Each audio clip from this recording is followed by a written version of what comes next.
Welcome to ரோமா சமையல். நம்ம இன்றைக்கி வீடியோவில் இந்த மாங்காய் சீசனாக இருக்கிறதுனால மாங்காய் போட்டு துவரம்பட்டு பருப்பு போட்டு ஒரு பருப்பு குழம்பு பண்ண போகிறோம். அதாவது சாதமும் நான் மாங்காய் பருப்பும் குக்கரில் ஒரு 5 விசில் வேக வச்சு எடுத்து வச்சுட்டேன் மஞ்சப்பொடி போட்டு. அடுத்தது இங்கே சௌச்சௌ கூட்டுக்கு சௌச்சௌவில் ஒரு கைப்பிடி அளவுக்கு பயத்தம்பருப்பு போட்டு மஞ்சப்பொடி போட்டு வேக வச்சு எடுத்து வச்சுருக்கேன். இது கூட்டு பண்ணுறதுக்கு. இங்கே வாழைக்காய் கரமது பொடி போட்டு காய் பண்ண போகிறோம். அதுக்கு வாழைக்காவை துண்டுகளாக கட் பண்ணி ரெடியாக வச்சுருக்கேன். இப்போ நம்ம என்ன பண்ண போகிறோன்னா, ஒரு கடாயில் தேங்காய் எண்ணெய் விட்டு வச்சுருக்கேன். நீங்கள் நல்லெண்ணெய் வேணும்னாலும் விட்டுக்கலாம். இதில் கொஞ்சமாக எண்ணெய் சூடானதும் கடுகு தாளிச்சுக்கிறேன். கடுகு வெடித்ததும் அதில் உளுத்தம்பருப்பு சேர்த்துக்கிறேன்.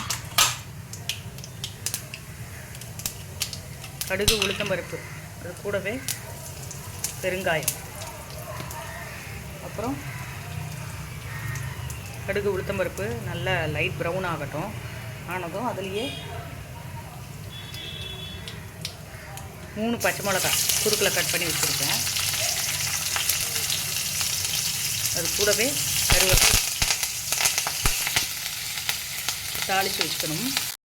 இப்போ இந்த தாளித்ததுலேயே துவரம்பருப்பும் மாங்காவும் 4 விசில் வேக வச்சு எடுத்தோம் இல்லையா, மஞ்சப்பொடி போட்டு வேக வச்சுட்டேன். ஸோ மஞ்சப்பொடியும் அதுலேயே இருக்குது. அதை இந்த தாளித்த கலவையில் சேர்த்துக்க போகிறோம்.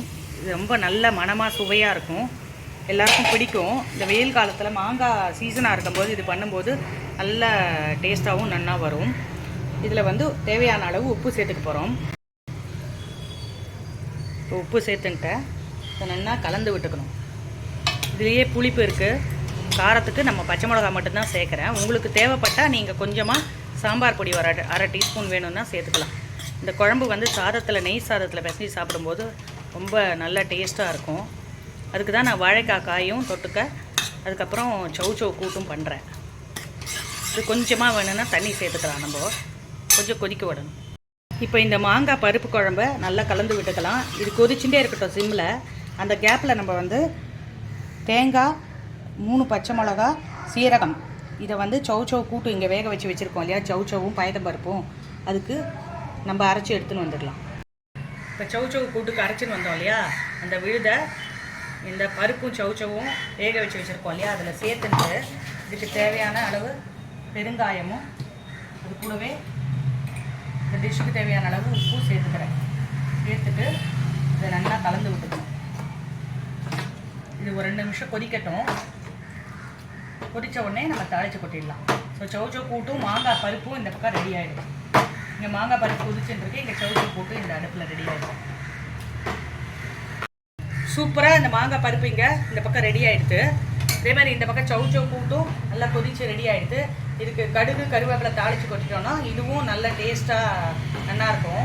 ரெடி ஆகிடுது. இது சப்பாத்திக்கெல்லாம் கூட தொட்டுன்னு சாப்பிட்டுக்கலாம், நல்லாயிருக்கும். இல்லை சாதத்தில் பிசைஞ்சு சாப்பிட்றதுக்கும் நல்லாயிருக்கும்.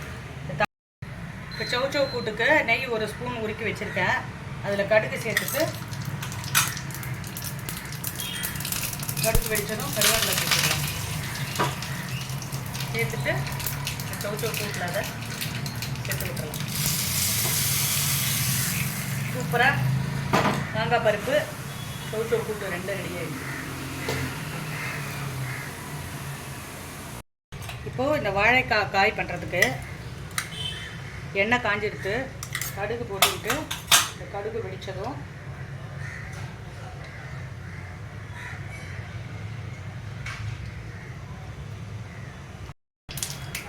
கடுகு வெடிச்சிடுத்து. இதில் உளுத்தம்பருப்பு, கருவேப்பிலை, மஞ்சப்பொடி, பெருங்காயம் எல்லாம் சேர்த்துக்கிட்டு இந்த வாழைக்காவை இதில் சேர்த்துக்க போகிறோம். நல்லா 5 நிமிஷத்தில் வதங்கிடும். அப்புறமா இந்த காய் பொடி பண்ணி வச்சுருக்கோம்ல, கரமது பொடி, அதை போட்டுடலாம். இதுக்கு தேவையான அளவு உப்பு மட்டும் சேர்த்துக்கணும். கொஞ்சமாக உப்பு சேர்த்துக்கலாம், ஏன்னா காய் பொடியில் கொஞ்சமாக உப்பு இருக்கும். இப்போ வாழைக்காய் நல்லா வதங்கிடுது. இப்போ இதில் கரமது பொடி பண்ணி வச்சுருக்கோம்.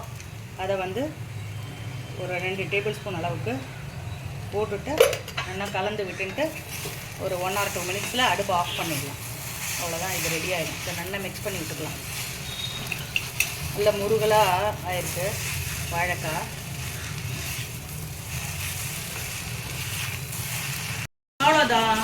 இப்போது சாதம், மாங்காய் துவரம்பருப்பு குழம்பு, அப்புறம் சௌச்சௌ கூட்டு, அப்புறம் வாழைக்காய் காய் ரெடி ஆகிடுது. இந்த சுட சாதத்தில் வந்து இந்த சௌச்சௌ கூட்டு பிசைஞ்சு சாப்பிட்டா ரொம்ப நல்லாயிருக்கும். சப்பாத்தி பூரி அதுக்கும் ரொம்ப நல்லாயிருக்கும். அதேமாதிரி இந்த மாங்காய் பருப்பு சாதம் சுட சாதத்தில் பிசைஞ்சிட்டு தொட்டுக்க இந்த வாழைக்காய் தொட்டுன்னு சாப்பிடும்போது ரொம்ப பிரமாதமாக இருக்கும். இந்த வீடியோ உங்களுக்கு பிடிச்சிருந்தா இதுக்கு ஒரு லைக்ஸ் கொடுங்க. இந்த அரோமா சமையல் சேனலை சப்ஸ்கிரைப் பண்ணுங்கள். தேங்க்யூ.